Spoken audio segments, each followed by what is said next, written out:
हमें सीन दिखाता है कि एक बच्ची होती है जो कि पतंग उड़ा रही होती है। कुछ देर के बाद वो पतंग बहुत ही ऊंची उड़ जाती है। तमाम बच्चे जो होते हैं वो उसके साथ खड़े होते हैं और इस मोमेंट को एंजॉय कर रहे होते हैं।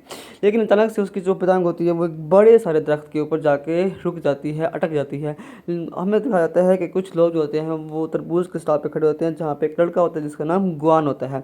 और वो गुआन होता है वो उस तरबूज के साथ अच्छी तरह से कारीगरी करता है, उससे मुख्तलिफ चीज़ें बना लेता है। फिर वही जो गौन होता है वो अपनी बहन के पास आता है, यही उसकी बहन होती है, जो कि उसकी पतंग को नीचे लेके आने की कोशिश कर रहा होता है। वो ऊपर चढ़ाई करता है, ऊपर जा रहा होता है और बड़ी मुश्किल के साथ वो ऊपर पहुंच भी जाता है। सब लोग उसको चेयर अप कर रहे होते हैं, बच्चे कह रहे होते हैं कि हाँ आप कर सकते हैं। वो जैसे ही पतंग को उठाता है तो वो सामने देखता है कि बहुत सारे स्वाड के ऊपर इमोट आ रहे होते हैं। उसका पैर फिसलता है और नीचे गिर रहा होता है, लेकिन इसी मोमेंट पे कोई उसको बचा लेता है।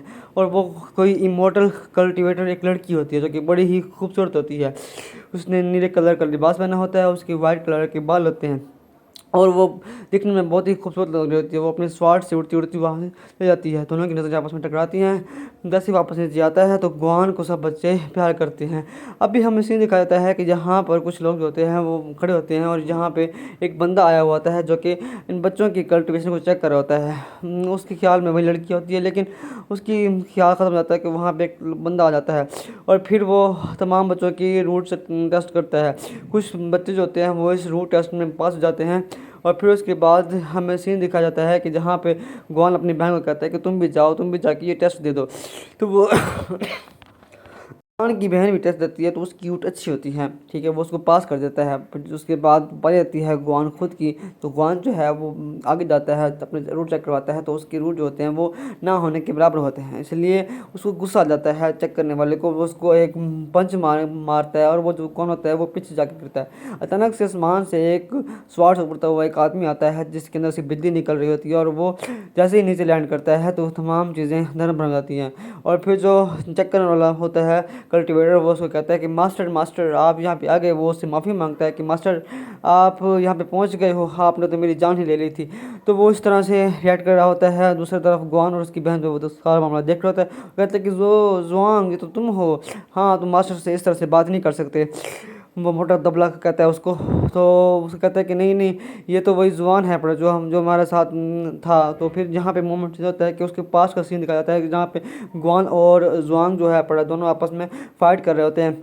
इनकी फ़ाइट होती है एक तरबूज को, इस तरबूज के टुकड़े करने होते हैं। तमाम बच्चे इस फाइट को देख रहे होते हैं और जैसे ही वो ऊपर तरबूज को फेंकती है तो उसके टुकड़े कर देते हैं और उसके पीसेस जो होते हैं वो उनकी बहन जो है वो कट कर लेती है। और फिर उसके बाद हमें सीन दिखाया जाता है कि तमाम के तमाम जो होते हैं टुकड़े तरबूज के मालन के वो इकट्ठे कर लेते हैं और तमाम बच्चे बड़े खुश होकर उनकी तरफ भाग रहे होते हैं। और उसके बाद हमें सीन दिखाया जाता है कि जहाँ पे एक हाउस होता है जहाँ पे दोनों ही गुआन और जुआन खड़े होते हैं। आसमान पे अचानक से बादल बनते हैं और बिजली कड़कना शुरू हो जाती है। और फिर अचानक से क्या होता है कि वहाँ पे बारिश आना शुरू हो जाती है। तमाम बच्चे बना लेने के लिए झोपड़ी के अंदर जाके जाके खड़े रहते हैं। और फिर वहाँ पे जैसे ही बारिश हो रही होती है तमाम लोग कहते हैं कि हम भी एक दिन इमोर्टल ज़रूर बनेंगे। तो किस किस का ख्वाब है पड़ा, सब लोग कहते हैं कि हाँ हम ज़रूर एक दिन इमोर्टल बनेंगे। तो तमाम लोग इसी उम्मीद के साथ अपने हाथ खड़े करते हैं और कहते हैं कि हाँ इमोर्टल हम ज़रूर बनेंगे। दोनों दोनों दोस्त भी एक दूसरे को देख रहे होते हैं। लेकिन अचानक से क्या होता है कि वहाँ से बिजली की एक लहर पड़ती है उनके ऊपर और उसका घर तबाह हो जाता है। तमाम बच्चे बिखर जाते हैं। और फिर हमें सीन दिखाया जाता है कि वहाँ पे जो ज़ुआंग होता है उसके अंदर बिजली बिजली जारी होती है, मतलब कि वो एक थंडर कल्टीवेटर बनेगा और उसको इमॉर्टल वालों ने चुन लिया था। वापसी अगर जब ज़ुआंग वापस आता है तो वो देखता है कि अपने मोमेंट्स को याद करता है और सोचता है कि हाँ हम यहाँ बैठा करते थे। और जो गॉन होता है वो भी इन मोमेंट्स को याद करता है और कहता है कि हाँ मैं भी एक दिन ज़रूर बनूंगा। और वो उसकी बहन को कहता है कि तुम हमारे अच्छे रूट से हैं पड़े तो तुम मेरे साथ ज़रूर चलना। वो उसको ऑफ़र करता है खाने की, लेकिन वो उस ऑफ़र को रिजेक्ट कर देता है, कहता है नहीं। फिर उसके बाद हमें सीन दिखाता है जाता है कि वो बाहर जा रहा होता है और वो अपनी बहन को कहता है कि तुम जाओ, तुम्हें ज़रूर जाना चाहिए ताकि तुम अपनी कल्टीवेशन को बेहतर कर सको।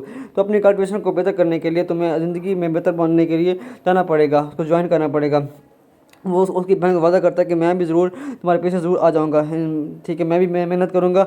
और फिर उसकी बहन जो होती है वो मूड सैड होते हुए वहाँ से जा रही होती है, और उसकी आंखों से आंसू भी आ रहे होते हैं, लेकिन वो कहते हैं कि मैं तुम्हारा इंतज़ार करूँगी।